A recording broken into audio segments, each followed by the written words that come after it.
परम प्रेममय श्री श्री ठाकुर परमरेथा जगज्जननी श्री श्री बर्मा परम पूज्यपाद जुगाचार्य श्री श्री बर्दा आजिर पूज्यपाद श्री श्री आचार्य देवଙ୍କ श्री चरण कमल अनंत कोटि प्रणाम निवेदन करुछि। सभी गुरु परिवार श्रीचरण में अनंत कोटि प्रणाम निवेदन करुछि। मोर भिडियो देखुथिबा प्रत्येक गुरु भाई और माँ मान अंतर आनंदित जय गुरु श्रद्धा भक्ति भल पाइबा मोर प्रत्येक श्रोता बंधु मानक जो मैंने भी मो भिडियो देखुं शुणुं सी समस्त मोर अंतर आनंदित जय गुरु। सबुदिन पर आज यही शुभ दिन आउ एक सुंदर विषय आलोचना करवा जो विषयटी आम मान बहु प्रेरणामय हो प्रेरणाप्रद हो आम मान जीवन बहु समस्यार समाधान सूत्र नहीं आसू यह ही परमपिता श्रीचरण मोर निवेदन। आलोचनाटी आज परमपिता सदासर्वदा आम निकटरे थांती ताहार एक वास्तव दृष्टांत आज आलोचना माध्यम आचार्य देवଙ୍କ श्रीमुखर जहाँ कि आम शुणीचे ताहा आज आलोचना रखा।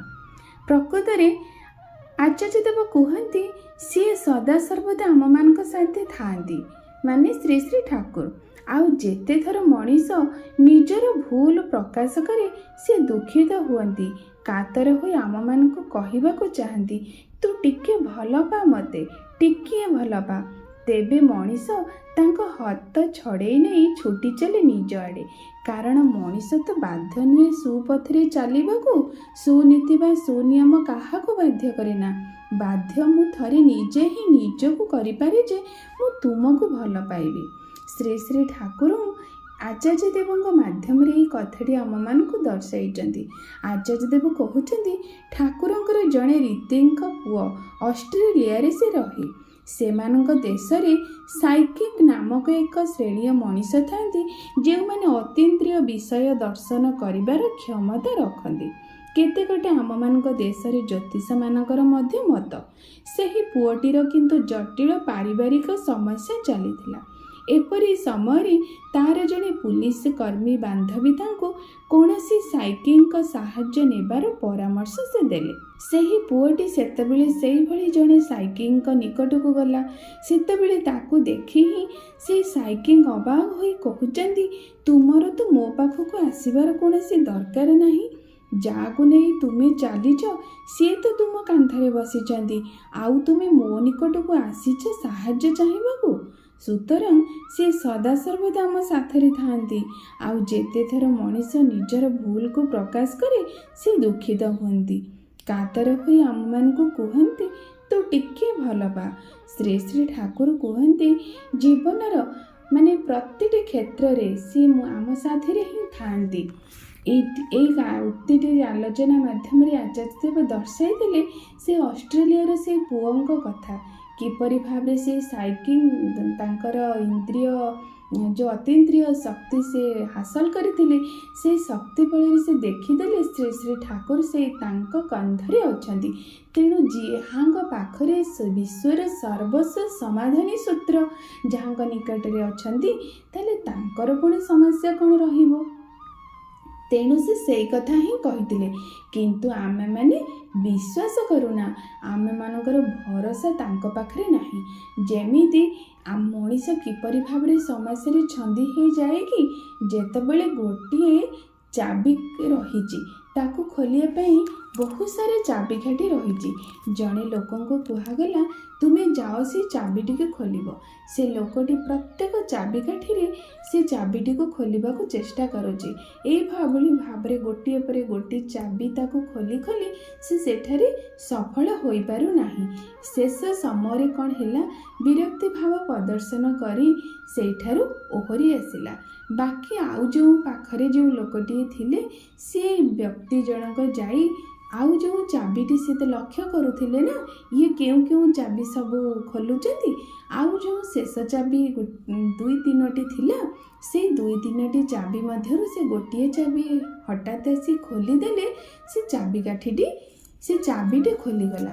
एथारे माने कहिबार अर्थ प्रकृत में आमे माने जानू ना आम मानकर समस्या माने केते समय बा केते पर्यंत रही आमे मानकर धैर्य नाही କାରଣ ଆମେମାନେ ତ ଏଇ ବୃତ୍ତିମୁଖର ବୃତ୍ତି ପ୍ରବୃତ୍ତିର ମଣିଷ। ଆମମାନଙ୍କ ବହୁ ଭାବରେ ଆମର ବିଭିନ୍ନ କର୍ମ ଆମେ ବହୁ ପୂର୍ବ ଜନ୍ମରେ କରିଦେଉ, ତାର ଫଳ ଆମକୁ ବର୍ତ୍ତମାନ ସମୟରେ ଭୋଗ କରିବାକୁ ପଡ଼େ।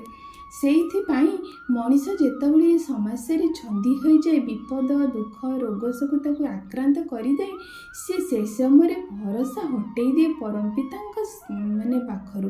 ସେଇଥିପାଇଁ ସେ ଥକି ପଡ଼େ, କିନ୍ତୁ ଜାଣେନି ଏତେ ଚାବି ସେଇ ବ୍ୟକ୍ତିଙ୍କ କଥାରୁ ଆସେ।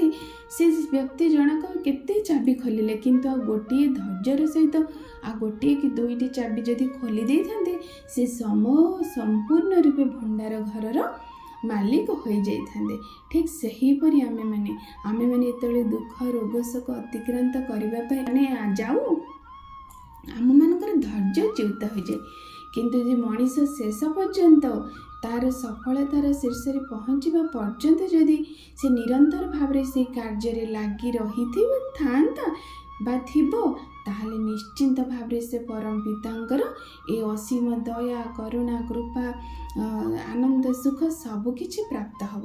ସେଇଥିପାଇଁ ତ କୁହାଯାଏ ନିରନ୍ତର ସାଧନା କରିବା ପାଇଁ ତୁମେ କୌଣସି ଭାବରେ ଥକି ପଡ଼ ନାହିଁ, ଅଧୈର୍ଯ୍ୟ ହୁଅ ନାହିଁ। ସଫଳତା ନିଶ୍ଚିନ୍ତ ଭାବରେ ତୁମକୁ ସ୍ପର୍ଶ କରିବ ହିଁ କରିବ। ଶ୍ରୀ ଶ୍ରୀ ଠାକୁରଙ୍କ ଜୀବନରେ ଗ୍ରହଣ କରିବା ପରେ ଯେଉଁମାନେ ବି ତାଙ୍କୁ ଟିକେ ଭଲ ପାଇବା ଦେଇଛନ୍ତି, ଟିକେ ଭଲ ପାଇବାର ସହିତ ତାଙ୍କୁ ରଖିଛନ୍ତି, ସେ କୌଣସି ଭାବରେ ଥକି ପଡ଼ନ୍ତି ନାହିଁ। ପ୍ରତି ମୁହୂର୍ତ୍ତରେ ତାଙ୍କୁ ଆତ୍ମବଳ ଯୋଗାଇ ଦିଏ ନା ମୋ ପରମ ପିତା ମୋ ପାଖରେ ଅଛନ୍ତି, ନିଶ୍ଚିତ ଭାବରେ ସିଏ ମୋତେ ସାହାଯ୍ୟ କରିବେ। ମୋର ଏଇ ଯେକୌଣସି ସୁଖ ହେଉ ବା ଦୁଃଖ ହେଉ, ଏ ପ୍ରତ୍ୟେକ ପରିସ୍ଥିତି ମୋରି ମଙ୍ଗଳ ପାଇଁ ମୋ ପରମ ପିତା ମୋତେ ଦେଇଛନ୍ତି। ଯଦି ମୁଁ ତାଙ୍କୁ ଧରି ନଥାନ୍ତି, ଆଠୁ ଆହୁରି କେତେ ବଡ଼ ବଡ଼ ବିପଦର ସାମ୍ନା କରିପାରିଥାନ୍ତି, ହୁଏତ କରିପାରିନଥାନ୍ତି।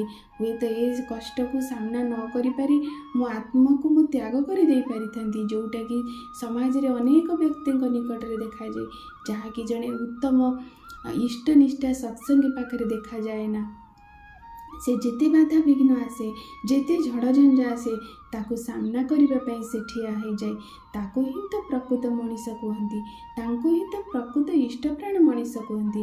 ସେଇଥିପାଇଁ ପରମ ପିତାଙ୍କ ଜୀବନରେ ଗ୍ରହଣ କରିବା ନିତ୍ୟାନ୍ତ ଆବଶ୍ୟକ।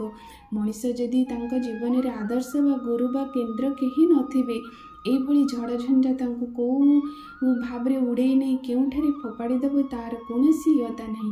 ଯଦି କେନ୍ଦ୍ର ବା ଇଷ୍ଟ ବା ଆଦର୍ଶଙ୍କ ଜୀବନରେ ମଣିଷ ଗ୍ରହଣ କରି ଚାଲିଥିବ, ଯେତେ ଝଡ଼ ଝଞ୍ଝା ବିପଦ ଆସିବ, ତାକୁ ସାହସ ଯୋଗାଇ ଦେବେ ପରମ ପିତା, ତାକୁ ଶକ୍ତି ଯୋଗାଇ ଦେବେ। ଆଉ ପୁନର୍ଭାବରେ ନୂତନ ଭାବରେ ଆଉ ଏକ ଶକ୍ତି ନେଇ ନୂତନ ଜୀବନ ଆରମ୍ଭ କରିବାର ପ୍ରୟାସ ମଧ୍ୟ ତାକୁ ଦେଇ ସେଇ ବାଟରେ ହିଁ ଠିଆ କରାଇଦେବେ। ଏଇଟା ତ ହେଉଛି ପ୍ରକୃତର କଥା।